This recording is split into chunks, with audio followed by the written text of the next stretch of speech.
Committee, but we were doing it less formally before, getting all of the utilities and commenting type agencies in the room with the developer and their proposal, and our planning commissioner and staff to hash through some considerations. And that was helpful, I thought. So maybe we go back to that format, and that's one element. Then we have a development deadline where they have all their material in, and we. Well, and you gotta be careful, because number one, you can't force an agency to show up. You can't, if the school district decides, hey, we're not gonna show up to that, we can't force them. It's just like we can't force them to reply with a letter. We can't force other agencies to do anything. So, but being informal hadn't worked for us too well. So we need to have something formal in saying, we're gonna host this meeting, and you're invited to it. If they don't show up, they don't show up. There's nothing we can do about it. And, on the policy change on notifying the planning commission, I think that's just a simple policy change.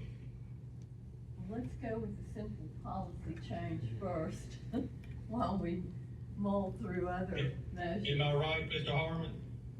Yes, I think you're exactly correct on that. Okay, we go with the policy change, and we reconvene on other matters. And that definitely will allow the planning commission a little advance notice, and the respective council members. Well, and you gotta be careful too, because the planning commission acting as a quasi-judicial branch of government, you gotta be careful with some things to make sure we don't get ourselves in a legal bind because of that. So we need to take that into consideration. When it comes to vested rights, we discussed this a year or two ago as full council, and we all discovered some things that we didn't know. I think Mr. Harmon's given you some information on that. But what the state went through this, and there was a deadline back in 2005 that counties could modify the vested rights thing, but I doubt many counties did. I know Anderson County did not.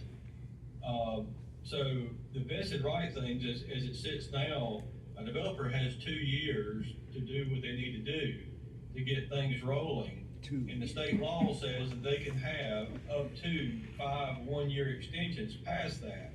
It does not say that we may grant an extension. It says, the state law says we must grant an extension. So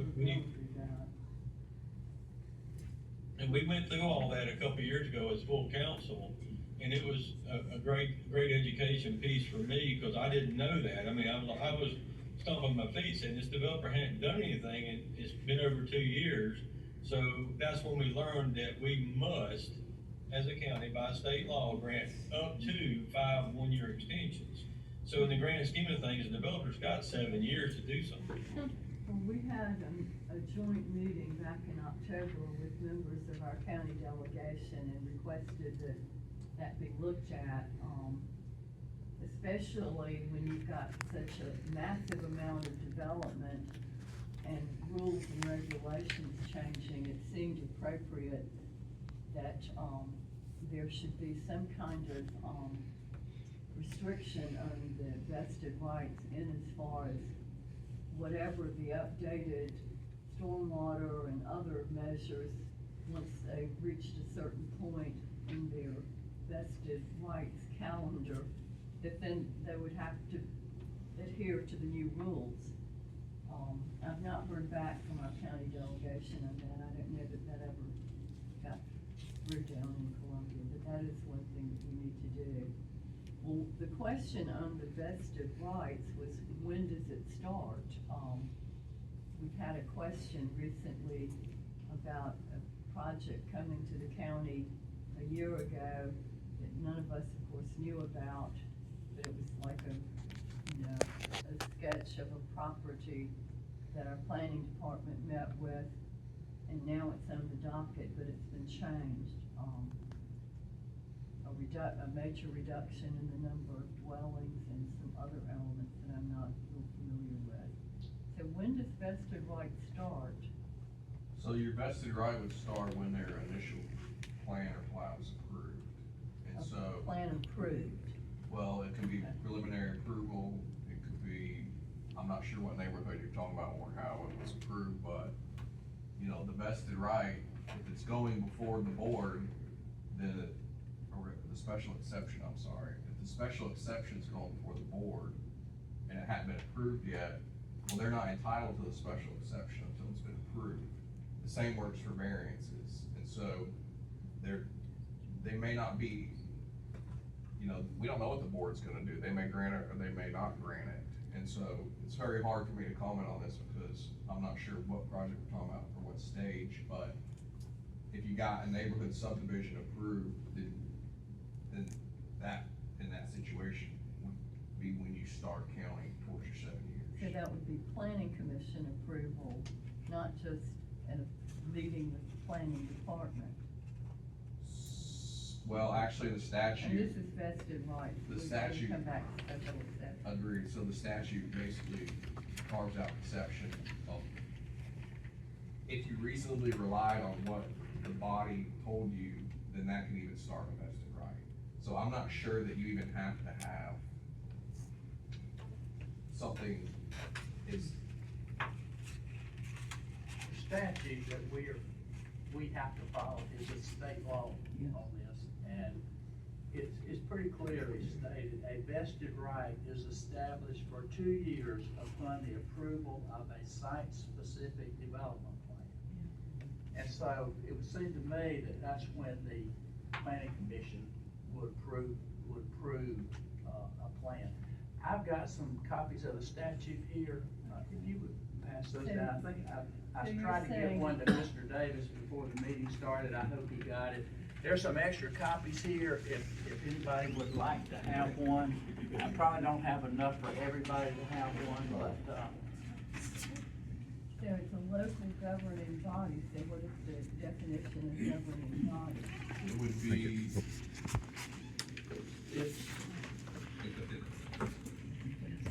It can be the planning commission.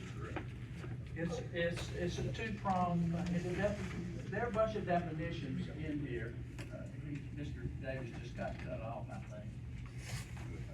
The local governing body is the governing body of the county or municipality, because municipalities can have planning commissions as well, or a county or municipal body authorized by statute or by the governing body of the county or municipality to make land use decisions. So it depends on how you're looking at it. In our case, we do have a planning commission, so I think that's who would be the entity that would be making the decision. And there are some projects that are approved at staff level. Well, that's Those true. would pass. There's some that don't go to the planning commission, and we do have some replats for certain size things as well. Yeah. All right, what if you have like a pre-meeting and, staff says, yep, everything's good, advisory committee says everything's good, and then the ordinance changes in between that, then how are you gonna force them to meet that new ordinance that just changed when they was given their vested rights? Then, when you said this plan looks good, Have they turned in their complete application? they may have turned it in, yeah. They didn't. They did not. They We're not did. talking about a specific one, Oh. I'm just saying on that. We just have to take a look at that. Yeah. And, I mean, that's a case-by-case analysis that would have to be done.